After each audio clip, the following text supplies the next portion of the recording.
Hola amigos de Unilab, mi nombre es Mario Lopeza y en esta ocasión vamos a crear un video para hablar sobre el Java Persistence API, que es el JPA, y el curso de desarrollo de aplicaciones basadas en componentes. Bueno, la función de un ORM como JPA es que la función principal en este caso del JPA es convertir datos de una variable de un lenguaje de programación orientado a objetos y usar una base de datos para que estos datos persistan. Bueno, las ventajas que tiene utilizar un ORM es que se usa una técnica en programación que nos permite convertir estos tipos de datos bueno, que se trabajan en un lenguaje orientado a objetos para que, bueno, esos datos persistan y los podamos volver a ocupar en algún lugar de nuestro programa. Bueno, consiste en una técnica que es mapear los datos, bueno, los datos y los objetos en columnas y en una base de datos, bueno, en las tablas de las bases de datos.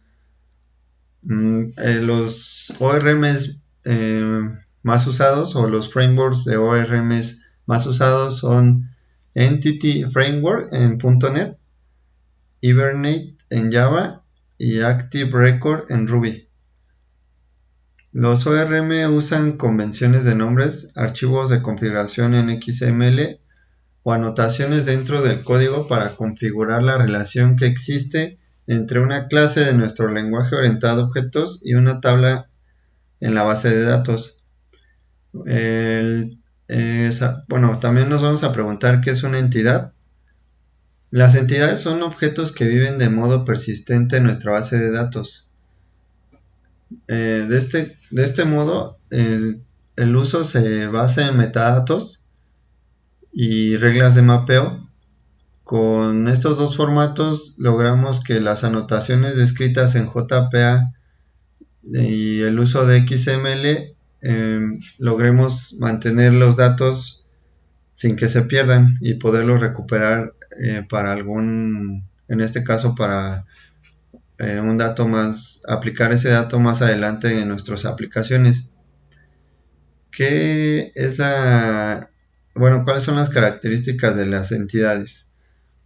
Las entidades integran las ventajas de la programación y de la base de datos, donde, bueno, sus características más importantes son las persistencias de datos y, bueno, la persistencia, la característica más importante, nos sirve para guardar en una base de datos las variables o los objetos, los datos que se manejen y consultarlos más adelante, quizás en en alguna parte del programa. O sea, si se llega a generar algún formulario y necesitamos esa variable o ese dato, pues podríamos volverlo a usar más adelante, ya que el dato sigue persistente.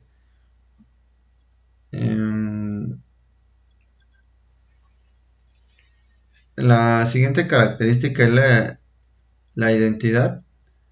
Y bueno, la identidad persistente es definida como un ID, que es una clave única que nos permite identificar una instancia de la identidad y hacer la diferencia entre otras instancias del mismo tipo de identidad. Esto nos sirve para que un valor nunca se repita y podamos estarlo usando pues más adelante. Un dato, solamente un ID. La transaccionalidad. Bueno, en este caso, lo que pasa es que, bueno, no se pueden cambiar los datos que se actualicen. Bueno, en este caso, las entidades normalmente se crean, actualizan y borran en una transacción. Eh, no se pueden actualizar esos datos hasta que tú le das algún commit. En este caso, si haces una consulta a la base de datos como un select o un update, bueno, más bien un update o algún delete, hasta que le demos algún commit, en la consulta se harán los cambios. Esto nos sirve para, pues, si en un caso el cambio no es correcto, pues no se guarde en la base de datos hasta que nosotros demos la confirmación con el commit en la base de datos. La granularidad. En este caso, los atributos que normalmente se almacenan en un lugar, bueno, en una tabla, pueden ser un tamaño, no sé, pues muy grande o muy extenso. De esta forma, pues podemos guardar datos pues muy grandes o que pues bueno, que la base de datos los soporte. Los metadatos es una característica necesaria para configurar el JPA. En este caso, nos ayuda para reconocer, interpretar, gestionar correctamente la identidad desde el momento en que se carga hasta el momento de la invocación en tiempo de ejecución de nuestra aplicación. Es más que nada para configurar la entidad con la base de datos. Y bueno, ¿cuál es el ciclo de vida de una entidad? El ciclo de vida pues depende del cambio de estado. En este caso, si hacemos una sentencia en SQL, pues puede ser que cuando acabe un proceso, pues la entidad pues ya no nos sirva y pues el dato ya no lo necesitemos, y pues en ese caso la entidad pues ya no la ocupemos. En este punto,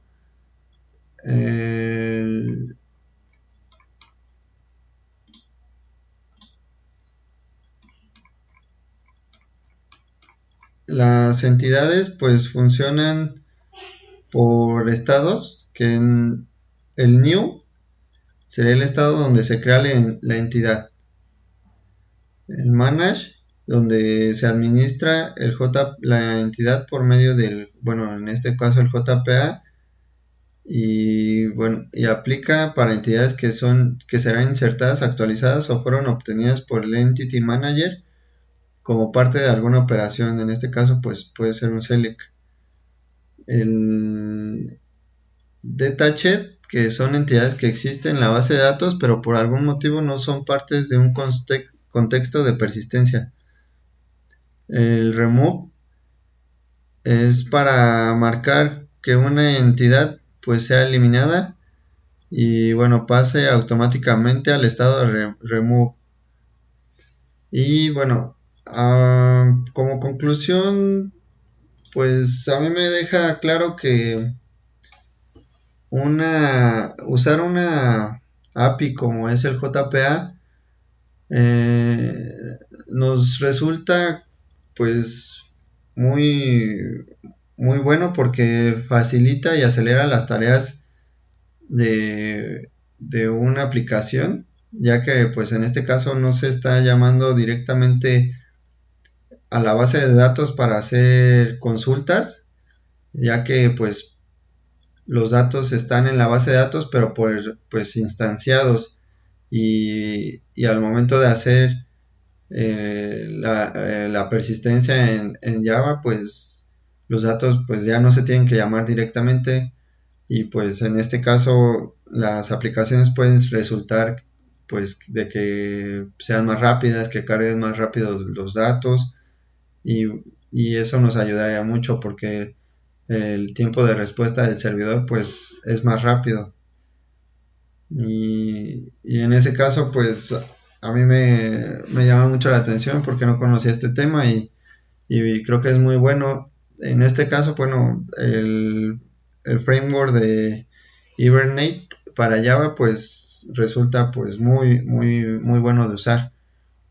Y bueno, este es todo mi conclusión. Espero que les haya gustado el tema y cualquier duda pues coméntenlo. Gracias.